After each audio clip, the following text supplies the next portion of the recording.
When Diana ditched me at the wedding for the third time to run after Vincent, I took the microphone and announced to everyone that the wedding was off. After all, the guests were her relatives, and if anyone was going to be embarrassed, it should be her. Diana didn't return until the next morning, still reeking of alcohol. She brought along my favorite snacks from the south side of the city. Watching my expression as she spoke, "Logan, you saw what happened yesterday. I had no choice. But I promise, this is really the last time. There won't be any more surprises at the next wedding." Sure, she couldn't bear to watch Vincent humiliate himself in front of others, yet she had no qualms about leaving me alone at the altar. How ridiculous was that? We had been together for 7 years, and I had finally gotten her to agree to marry me.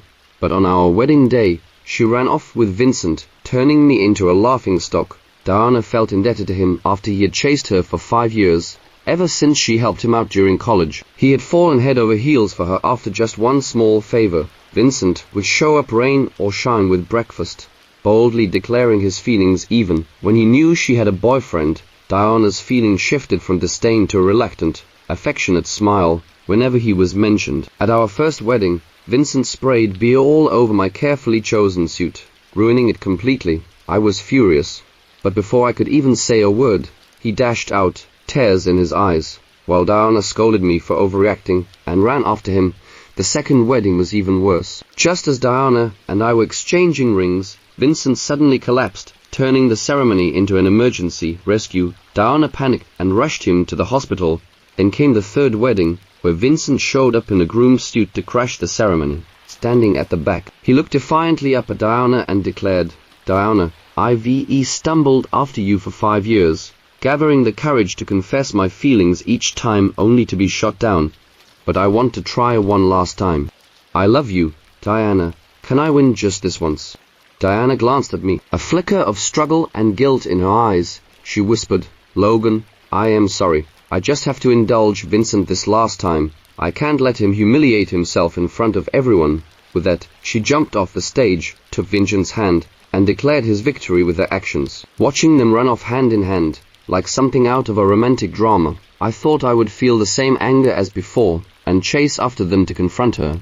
But instead, I felt an unusual calm, like an outsider watching them leave. That night, Vincent tweeted at midnight, "My leading lady has escaped from her wedding for the third time. No one can stop true love." The accompanying photo showed him and Diana clinking beer bottles on the beach, looking carefree and wild. When I snapped back to reality, Diana pushed the snacks toward me, her voice soft and coaxing, still mad. Why would I be angry? What did the next wedding have to do with me? In a month, I would finally be free from this world. My name was Logan. The first time I laid eyes on Diana, she was like a radiant beam of light. As the top student at Aurora University, she had an impressive background and stunning looks, drawing countless gazes wherever she went. So when the system informed me that my target was her, I found myself at a loss, feeling like I was facing an impossible mission. But the thought of successfully winning her over and returning to my original world, waking up to walk and dance again, pushed me to give it my all. The system assigned me the role of a classmate from the same year, but a different major, to create more common ground with her. I enrolled in some of her elective courses. I spent countless sleepless nights delving into the complexities of physics, determined to leave a mark in her memory when the professor called on me. But even when the professor remembered my name, Diana's gaze never lingered on me. Then came a field trip to the mountains, where we unexpectedly encountered a landslide. In a split second, Diana was swept away by the mudflow. I grabbed her hand desperately, trying to pull her back. As we were dragged down the slope, a sharp rock nearly pierced her abdomen. "Watch out!" I shouted, pushing her aside just in time. The rock slammed into my side instead. At that moment, I thought if the worst happened, I'd just die in this world, my soul returning to my original one, and I'd be a failure in my mission, continuing to live as a vegetable. But saving a life felt worth it. Diana carried me on her back, tears brimming in her eyes as she rushed down the mountain. "Why would you do something so foolish, risking your life to save mine?" I forced a smile, trying to lighten the mood. "What can I say? I like you." She fell silent for a moment, not responding, just urging me to hold on. Once we reached the hospital, she took care of me meticulously until I fully recovered. For 3 years, we remained friends until a major upheaval in her life brought us closer together in our senior year. Her family went bankrupt, and both her parents committed suicide, leaving Diana with a mountain of debt. She fell into a deep despair, watching her friends drift away. To numb the pain, she started smoking and drinking, trying to escape the crushing reality. I couldn't stand by and watch her suffer. I took Diana's shoulders and urged her to pull herself together. She looked at me, confusion and pain swirling in her eyes. After a long pause, she managed a wry smile and pushed me away. "Why haven't you left me? Aren't you worried I'll ask you for money?" "I am not worried," I replied. She paused, then suddenly wrapped her arms around me tightly, her hot tears soaking my shoulder. During those toughest days, I was by her side, balancing my studies and starting a business. Her way of addressing me shifted gradually. The system eventually informed me that her affection for me had reached 100%. It asked if I wanted to leave this world. I hesitated. During our journey together, I had genuinely fallen for Diana as I wrestled with my decision. I found her standing in front of a sprawling rose garden she had tended to herself. A fierce love radiated from her gaze. "Logan, let's be together forever." As I met her intense gaze, the seed of love I had buried deep within me sprouted at that moment. So, after completing my mission, I chose to stay for her.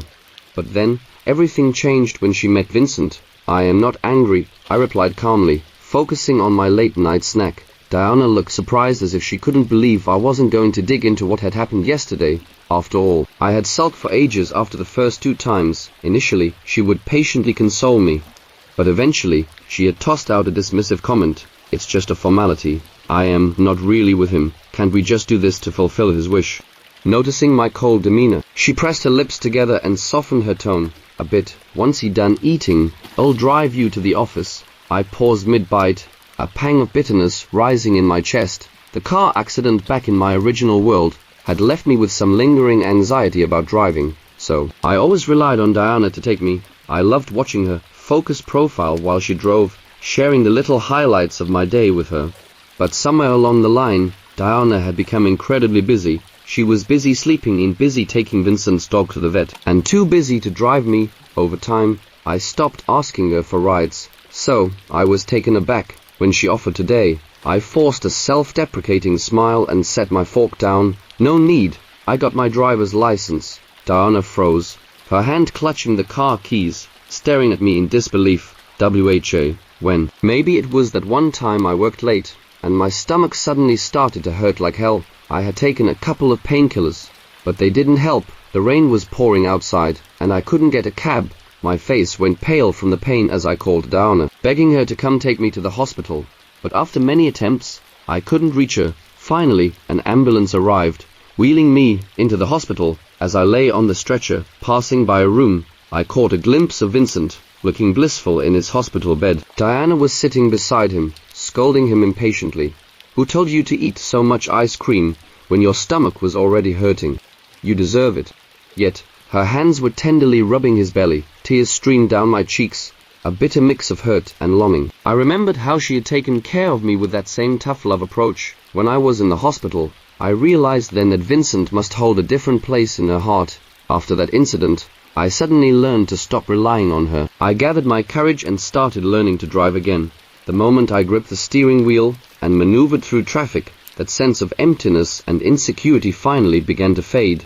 "The last time my stomach acted up, I called you a bunch of times, but you didn't pick up. That's when I decided to learn," I said nonchalantly. Diana opened her mouth, struggling to find her voice. She knew I had a fear of driving, but she had no idea when I had conquered that fear or when I had stopped needing her. A wave of inexplicable disappointment washed over me. Ignoring the way her face paled, I walked straight out the door. Maybe it was out of guilt. Diana rarely cooked, but tonight she made a candlelit dinner just for me. As I walked in, she placed the last dish, spicy chicken wings, on the table and said, "Eat back.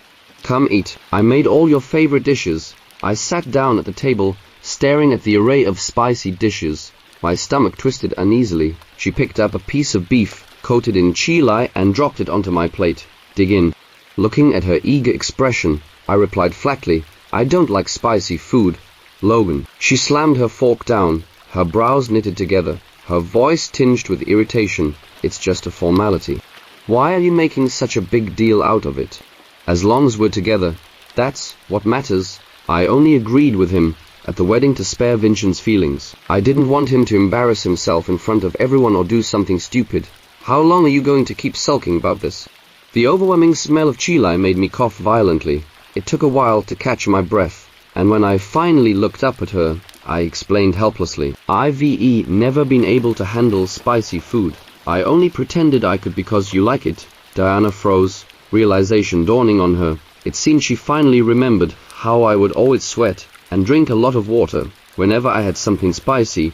Until now, she hadn't noticed. Her face turned slightly uncomfortable as she glanced at the table filled with spicy dishes, unsure of what to say. If you don't like it, we don't have to eat it. I just thought you might still be upset about the wedding, so I wanted to explain. I nodded calmly. Yeah, I get it. You just see him as a junior. Then I stood up and headed to the kitchen to make myself some pasta. Diana watched me with a complicated expression, her face suddenly falling. She stared at me for a long time, as if my reaction didn't meet her expectations, but she didn't know how to respond. After a heavy silence, she muttered, "As long as you know." With that, she pushed her chair back and retreated to the bedroom. Diana seemed to take my newfound distance personally. For several days, she kept giving me the cold shoulder, waiting for me to make the first move to reconcile. In the past, I would always be the one to soften first after a fight, and she had come to expect it. But after deciding to leave this world, I found a strange sense of relief in her silence.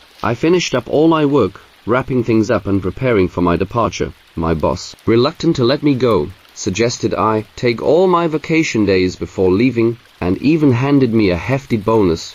I bought a bunch of clothes, snacks, and storybooks, then drove to the orphanage in the south of the city. Standing at the entrance of the little park, I watched the kids I hadn't seen in a while. The thought that I might never see these adorable kids again made my eyes sting with unshed tears. This was the orphanage that Diana and I had supported together. Whenever we had free time, we would come back to visit the kids. Just as I was getting lost in my melancholy, the children spotted me and rushed over. "Logan, you came to see us again. We missed you so much." "I missed you all too," I replied warmly. One little girl tilted her head, glancing between me and the entrance. "Logan, why are you alone today? Where's Diana?" I opened my mouth to respond, but before I could say anything, Diana's voice rang out behind me. I was parking the car. "Did you miss me?" I turned around to see her standing there with bags of fruit and snacks, looking right at me, after handing the goodies to the director. She stayed to join us for dinner. At the dinner table, perhaps due to her experience, the director quickly sensed that something was off between Diana and me. "Diana, after all these years, Logan has been by your side through thick and thin. You need to treat him well, or you might regret it later." The director's words hung in the air, and it seemed to jog some memories for Diana. She glanced at me, her eyes flickering with a mix of emotions, like guilt, unease, and something else I couldn't quite place. Before leaving, she took my hand in hers, her grip warm and reassuring. "Logan, I saw that there's a concert tonight for that singer you love. I got us tickets, and I want to go with you."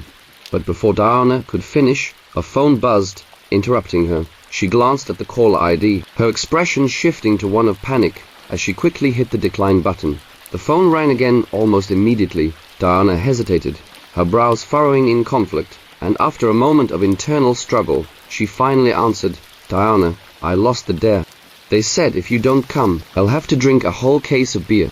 Vincent's voice came through the phone, sounding pitiful.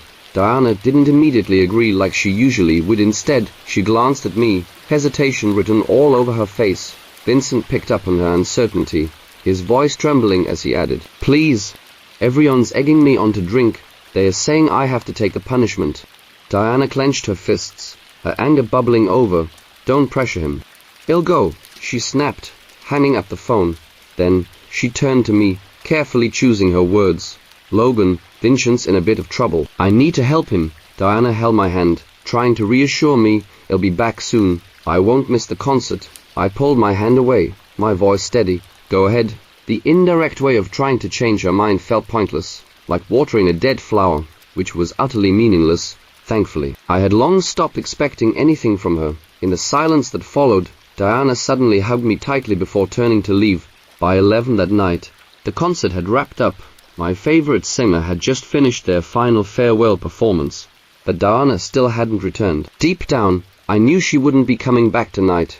Maybe it was stubbornness or anger, but I suddenly couldn't bear to keep enduring this even if I was leaving soon. I headed to the bar they often frequented. As I stepped inside, the deafening music and flashing lights almost made me forget reality. Pushing through the crowd, I was caught off guard by a wave of cheers and laughter. There was Vincent, leaning in to kiss Diana, who was sitting in a booth. Instead of pulling away, she wrapped her arms around his neck, pulling him closer as they kissed. It felt like a knife twisting in my chest, a cold wave of despair washing over me, just as tears threatened to spill. I wiped my face and walked towards them.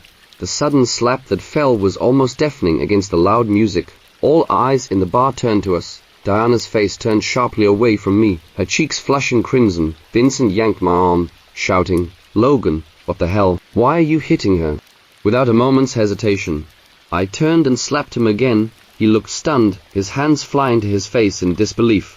Diana's dazed expression finally sharpened as she stood up, reaching for my hand. "Logan." Hearing her call me like everything was normal made me feel nauseous. I grabbed a bottle from the table and poured it over her head, watching as the brown liquid dripped down her hair. It was the only way to release some of the pent-up anger inside me.